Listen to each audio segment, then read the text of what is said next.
Untuk berdoa menurut agama dan percaya masing-masing, doa dimulai. Doa selesai. Nih, sebelum itu Ibu mau mengecek daftar hadir kelas ini dulu. Hari ini ada tidak yang tidak masuk, Nak? Ada, Bu. Ada, Bu. Siapa? Zahrin. Nurtani. Nurtani. Sakit ya? Atau Iya, sakit?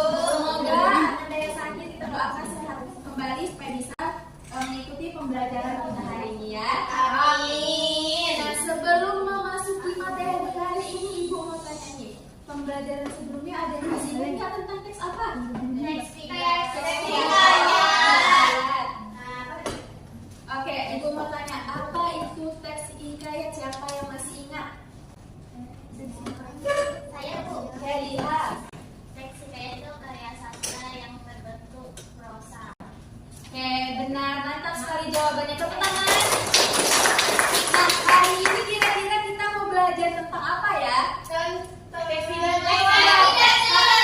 Ibu mau tanya nih, siapa yang sudah pernah mendengarkan Presiden ketiga kita Bidi Habibie menyampaikan pidato di YouTube, kemudian di TikTok. Oke. Nah, hari ini anak-anak Ibu akan menyampaikan materi terkait teks pidato dan kemahirannya.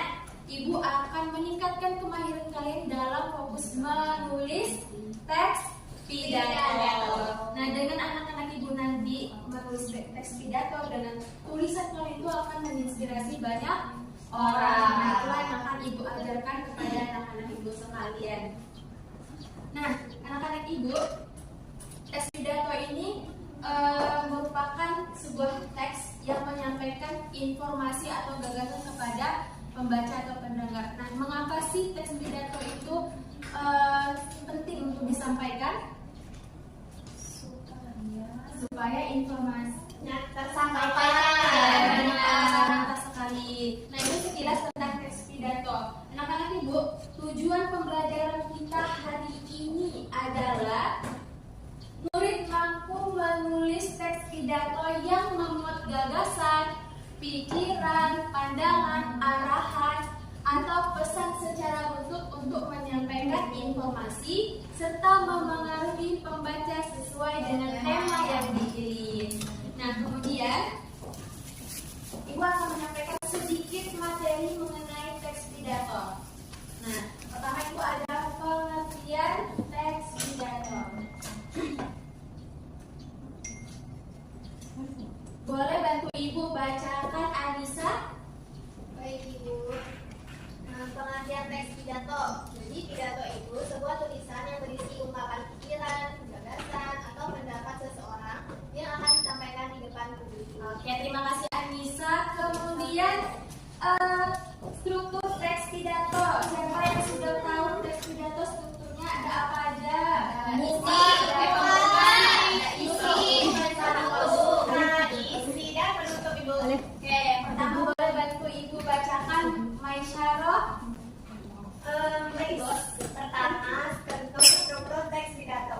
Struktur teks pidato terdiri atas 3 bagian, yaitu ada pembukaan, isi pidato, dan yang terakhir penutup Pidato. Nah, sekarang Ibu akan fokus kepada kemahiran menulis anak-anak Ibu semua. Sebelum itu kita ice breaking dulu supaya kalian semangat nanti menulisnya. Oke? Ice breakingnya tepuk semangat aja kayak gini. Tepuk semangat.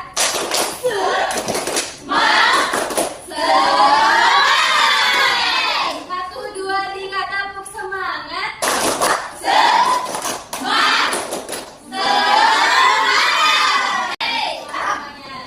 Kita akan masuk ke kegiatan menulis teks pidato. Oke, yang pertama ini di dalam sebuah tulisan, mau itu tulisan teks apapun, terkhususnya di teks pidato itu ada yang namanya kaidah kebahasaan. Kaidah kebahasaan apa sih yang harus ada di dalam teks pidato? Yang pertama itu ada menggunakan kalimat persuasif, menggunakan kata sapaan, kemudian menggunakan kata argumentatif, kalimat emotif, dan menggunakan kosakata baku. Ibu mau minta anak Ibu bacakan, boleh Rere nomor poin 1 sampai 3. Yang pertama menggunakan kalimat persuasif atau ajakan, kedua menggunakan kata tambahan, yang ketiga menggunakan kata ganti orang, dan yang keempat menggunakan kalimat argumentatif. Oke, kalau contohnya boleh bantu ibu bacakan Zahri. Contoh yang pertama dari menggunakan kalimat persuasif, mari kita menjaga kebersihan lingkungan sekolah. Dan contoh yang menggunakan kata sapaan, yang saya hormati Bapak atau Ibu Guru. Contoh dari menggunakan kata ganti orang, misalnya saya, kami, kita, dan kalian. Nah, ibu mau tanya nih, kenapa sih di dalam tulisan pidato tuh harus menggunakan kalimat persuasif? Karena ada Oke, Zahri silakan ke Bu. Ibu, karena ada ajakan ibu yang dapat mempengaruhi atau menyakitkan pendengar, Bu. Oke, mantap jawabannya, tepuk tangan. Nah, dari jawaban Zahri ibu mau tanya nih, kenapa teks pidato tuh harus mempengaruhi pembacanya, pendengarnya? Ada yang mau jawab? Agar pembaca melakukan agar pembaca melakukan apa yang disampaikan oleh pembicara atau yang menulis. Bagus sekali jawabannya. Kemudian penggunaan kaidah kebahasaan poin 4 sampai 6 boleh bantu ibu bacakan Rivaldo. Kelihatan tidak? Tidak ya? Kelihatan nak? Oke, boleh bantu ibu bacakan. Tadi itu menggunakan kalimat argumentatif, contohnya kebersihan sekolah perlu dijaga karena lingkungan yang bersih menciptakan suasana belajar yang aman. Yang keenam menggunakan kosakata baku, contohnya yang tidak baku enggak, yang bakunya itu tidak. Oke, dari poin 4 sampai 6 ibu mau bertanya poin 4. Kenapa teks pidato itu harus berisi pendapat? Ada yang bisa jawab? Karena agar informasi disampaikan itu dapat dipercaya. Karena berisi pendapat atau dukungan fakta dan data dalam tulisannya. Mantap anak ibu. Nah, kemudian selain kaidah kebahasaan, dalam tulisan teks pidato itu kita menulis ada yang namanya kaidah penulisan. Ya sih ibu yang harus diperhatikan dalam kaidah penulisan teks pidato. Yang pertama itu ada menulis judul yang menarik, kedua menulis struktur pidato dengan lengkap, ketiga menggunakan huruf kapital dengan benar. Nah, poin 1 sampai 2 boleh bantu ibu bacakan, Maisyaro. Ibu maaf ya, Pak.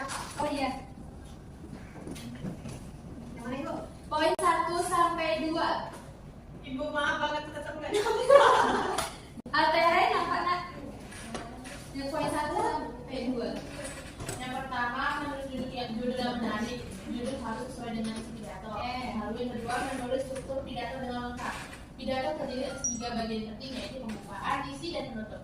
Oke, nah itu poin pertama dan kedua. Ibu mau bertanya untuk poin pertama, kenapa judul itu harus ditulis dengan semenarik mungkin? Supaya audiens atau bacanya tahu judul dari pidato. Nah, agar tahu temanya dan tertarik untuk mendengarkan baca teks pidato. Kaidah penulisan selanjutnya itu yang harus diperhatikan adalah menggunakan huruf kapital yang dengan benar, menggunakan tanda baca dengan tepat, dan menulis paragraf yang padu. Boleh ibu boleh bantu bacakan Delia? Poin 3, 4 dan 4. Poin 3 dan 4. Poin 3 itu menggunakan huruf kapital dengan benar. Oke. Huruf kapital yang digunakan biasanya di awal kalimat, nama orang, nama instansi, nama hari dan bulan, kemudian sapaan kehormatan tertentu. Kemudian di poin yang keempat itu menggunakan tanda baca dengan tepat. Tanda bacanya itu biasa dari titik, koma, seluruh. Oke, itu menggunakan huruf kapital dengan benar. Biasanya huruf kapital itu digunakan di awal kalimat. Kemudian menggunakan tanda baca dengan tepat. Ada yang bisa menyampaikan tanda baca ada apa aja? Oke, Nanda.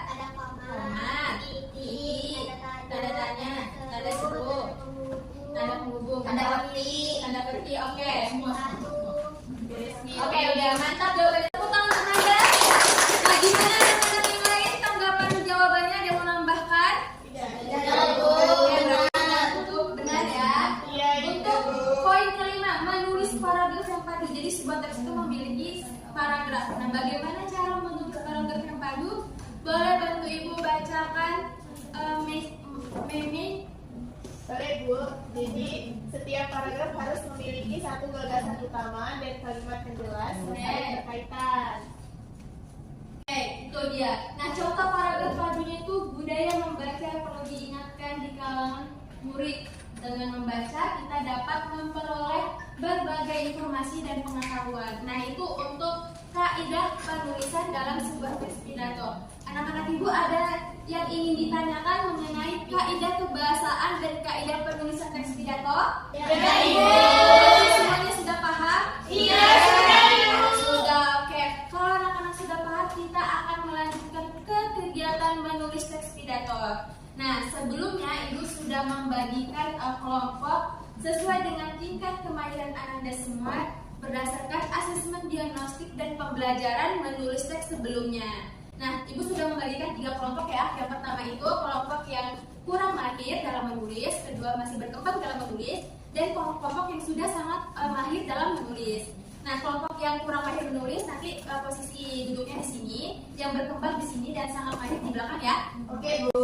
Oke, nah Ibu bagikan dulu RKM-nya, kemudian Ibu akan menyampaikan dan menjelaskan bagaimana petunjuk pengerjaan RKM-nya.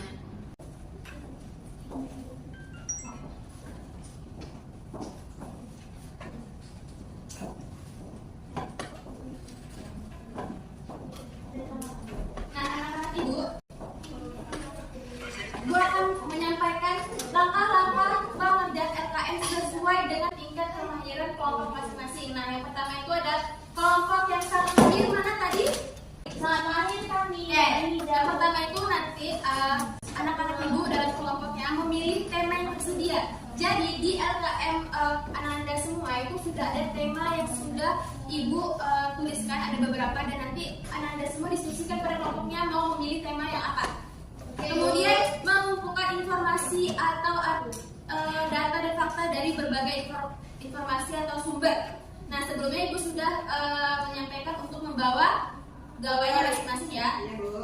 Nah, nanti yang kelompok sangat mahir itu mereka mengambil informasinya itu dari berbagai artikel. Nah, kemudian menyusun kerangka pidato secara mandiri itu untuk yang sangat mahir. Kemudian langkah pengerjaan LKM yang kelompok berkembang atau mahir. Yang pertama itu memilih tema yang sudah tersedia, didiskusikan kepada kelompoknya. Kemudian kalau yang LKM mahir berkembang itu dia sudah ada ditulis kerangkanya untuk membantu menulis teks pidatonya. Nah, jadi bagian-bagian kerangka itu nanti kelompok yang berkembang tinggal menyusun saja, mengisi ya. Iya, Ibu. Kemudian perhatikan strukturnya, oke?